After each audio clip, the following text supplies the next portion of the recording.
Hello मेरे प्यारे साथियों, कैसे हो। फिर से एक बार आप लोगों का मैथ्स वाले रवि भैया में स्वागत है। जैसे कि हम लोगों का डिस्क्रीट मैथमेटिक्स टॉपिक चल रहा था, जिसमें से हम लोग इससे पहले मैक्सिमल और मिनिमल और आइसोमॉर्फिक ग्राफ कर चुके हैं। अब हमारा नेक्स्ट टॉपिक है सब ग्राफ्स एंड कम्प्लीमेंट।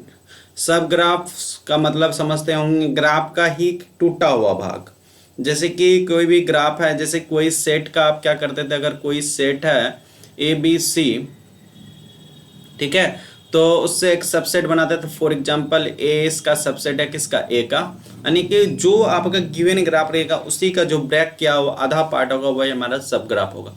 कंप्लीमेंट, जिस प्रकार से आप यूनिवर्सल सेट आपका गिवन रहता था वहां पर और ए डैश निकाल के उसका क्या निकालते थे, कंप्लीमेंट निकालते थे। याद करो, कंप्लीमेंट का मतलब क्या होता है कि अगर किसी चीज का कंप्लीमेंट निकाल रहे हैं, यूनिवर्सल सेट माइनस कर दे गिवन सेट कर लेते थे, तो वही हमारा क्या निकलता था, कंप्लीमेंट निकलता था। उसी प्रकार हम लोगों को यहाँ पर टॉपिक करने वाले हैं डिस्क्रीट मैथमेटिक्स में सब ग्राफ एंड कंप्लीमेंट। चलिए हम लोग चलते हैं इसमें किस तरह से इसके टॉपिक आते हैं। सब ग्राफ्स कहता है कोई GVE graph, a graph HB dash E dash is said to be subgraph of G if E dash is a subset of E।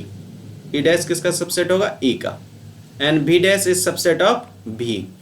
तो VI VJ is the only one VI and VJ is B dash.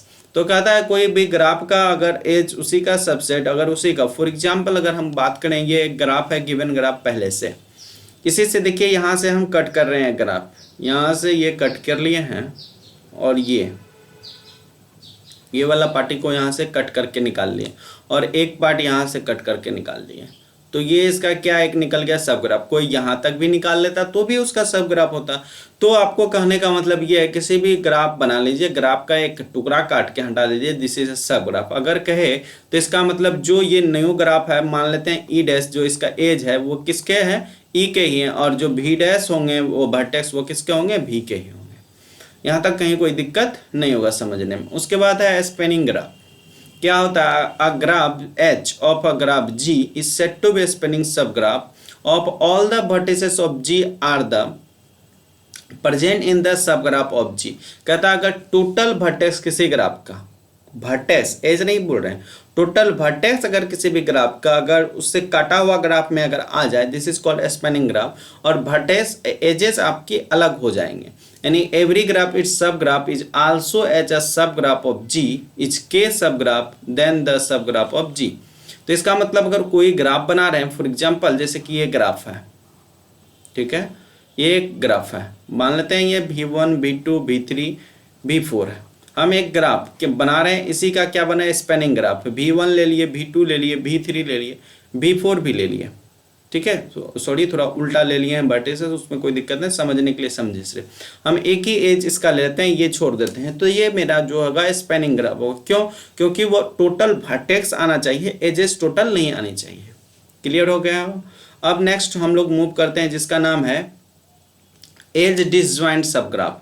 As disjoint sub graph कहता है two sub graph H1 and H2 graph of G, ठीक, are said to be edge disjoint if H1 and H2 do not have only one edge common। क्या कहता है, do not, एक भी as अगर H1 और H2 सब graph का अगर कॉमन मिल जाता है तो वो तब नहीं होगा। डिसजॉइंट मीनिंग ही होता है कि डिसजॉइंट, अगर सेट थ्योरी की वर्ड याद करें, डिसजॉइंट, दो सेट डिसजॉइंट तभी होते हैं जब उसके इंटरसेक्शन में कोई भी चीज कॉमन नहीं मिले, नो पार्ट इन कॉमन, तभी हम लोग यूज करते हैं this word, disjoint.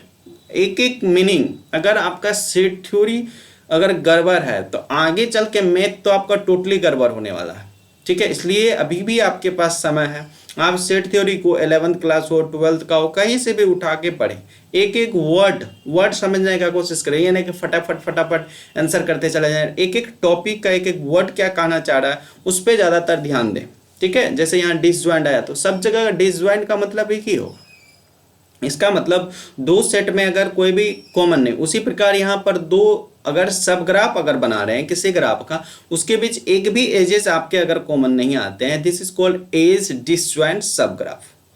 For example देखें, अगर बात करें हम ए फिगर और बी फिगर की, no any edge are common, पहले वाला ही ग्राफ को हम कट किए हैं जो कि ऊपर गिवन था। No any vertex are the common, अगर कोई वर्टेक्स भी इसमें अगर कॉमन नहीं है तो A B are called disjoint sub graph. जो आपके पीछे वाला ग्राफ है उस पर आप ध्यान से देखें, ये वाला जो ग्राफ आपको हम कराए थे फिर से आपको दिखा दें, ये वाला, ठीक है, ये वाला ही ग्राफ का हम एग्जांपल वहां से ये वाला पार्ट कट कर लिए हैं, इधर 1 6 और